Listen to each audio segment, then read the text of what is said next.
Hello বন্ধুরা, আজকে একটা নতুন ভিডিও নিয়ে চলে এসেছি। দেখো, গতকাল আমরা চলে গেছিলাম আমার মামার বাড়ি। মামার বাড়ি হচ্ছে বাসপুল, এটা মধ্যমগ্রামের মধ্যেই একটা ছোট্ট জায়গা। মধ্যমগ্রাম থেকে মধ্যমগ্রাম চৌমাথা থেকে 15-20 মিনিটের দূরত্বে এই গ্রামটা। এই গ্রামে একটা মন্দির আছে, হরি মন্দির বা পঞ্চনন্দতলা যেটা বলে, সেইখানে প্রতি বছরই এই পুজোটা হয়। বৈশাখ মাসের প্রথম দিকেই পুজোটা হয়। সেইখানে মানে প্রথম মঙ্গলবার ঘট বসে, আর পরের মঙ্গলবার গিয়ে পুজোটা শুরু হয়। প্রথম দিন গ্রামের সবাই মিলে পানিহাটি থেকে গঙ্গার জল এনে তারপর শিবের মাথায় জল ঢালে। জল ঢালার পরে সারাদিন পুজো হয়। তারপরে দিনের শেষে যার যা মনস্কামনা পূরণ হওয়ার তারা মানে ঝুড়ি ঝুড়ি বস্তা বস্তা বাতাসা লুট দেয়। দেখো, সেইটারই লুটের ছবি তোমরা দেখতে পাচ্ছ।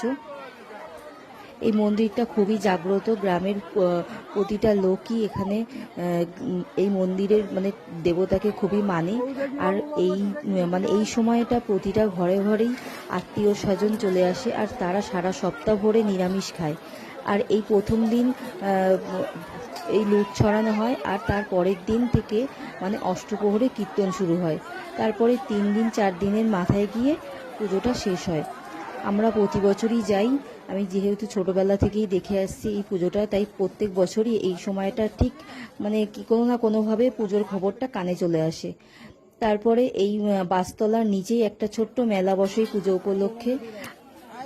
তারপরে আমরা মেলা ঘুরে একটুখানি খাওয়া দাওয়া করে, দেখো নিরামিষ ঘুগনি আর পাঁপড় ভাজা ছিল, আর টুকটাক খাবারের দোকান, এই দোলনা, বেশ কয়েকটা দোকান বসেছিল এই বাসতলার নিচে। একটু ঘোরাফেরা করে তারপরে আমরা বাড়ি চলে এসেছিলাম। মধ্যমগ্রামের বেশিরভাগ লোকই এই জায়গাটা চেনো। যারা চেনো বা গেছো অবশ্যই কমেন্ট করে জানিও, আর আমার ভিডিওটা কেমন লাগলো সেটাও জানিও।